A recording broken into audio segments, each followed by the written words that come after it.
Monumen Puputan Klungkung menjadi bukti sejarah dan saksi bisu perjuangan pahlawan dan kesatria Kerajaan Klungkung melawan kolonial Belanda tahun 1908 silam.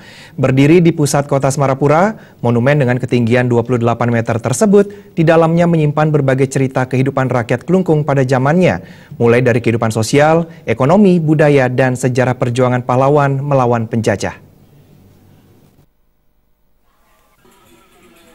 Monumen Puputan Klungkung nampak menjulang tinggi di tengah-tengah keramaian pusat kota Semarapura.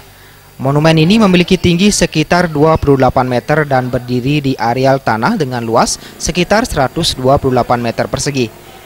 Bentuk dari monumen ini umumnya sama seperti monumen-monumen peringatan di Bali dan mencirikan karya seni arsitektur Bali, yaitu terdiri dari lingga dan yoni. Pada bagian bawah lingga terdapat sebuah ruangan berpetak yang dilengkapi dengan pintu masuk bergapura sebanyak 4 buah yang saling berhubungan satu dengan yang lainnya. Pintu tersebut terletak di sebelah utara, timur, selatan, dan barat dari bangunan lingga di bagian bawah. Di tengah-tengah antara ruangan berpetak dengan lingga terdapat bangunan kubah bersegi 8 yang alasnya dihiasi dengan kembang teratai sebanyak 19 buah. Dan secara keseluruhan angka-angka pada monumen ini akan mencerminkan tanggal bersejarah bagi masyarakat Klungkung, yaitu tanggal 28 bulan 4 1908. Di dalam monumen juga terdapat ragam cerita kehidupan zaman Kerajaan Klungkung, dari kehidupan sosial, ekonomi, budaya, hingga perlawanan rakyat Klungkung kepada penjajah Belanda.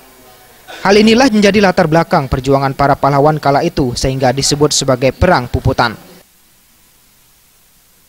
Monumen Puputan Klungkung merupakan tugu peringatan Hari Bersejarah Puputan Klungkung yang dulu terjadi 28 April 1908 silam. 28 April 1986 merupakan peletakan batu pertama oleh Bupati masa itu Dr. Cokode Gede Agung. 6 tahun berjalan, monumen yang pembangunannya dirancang oleh Insinyur Ide Ayu Armeli ini akhirnya diresmikan oleh Menteri Dalam Negeri kala itu Rudini 28 April 1992. Di sekitar areal monumen inilah menjadi saksi bisu perlawanan para pahlawan Kerajaan Klungkung melawan kolonial Belanda.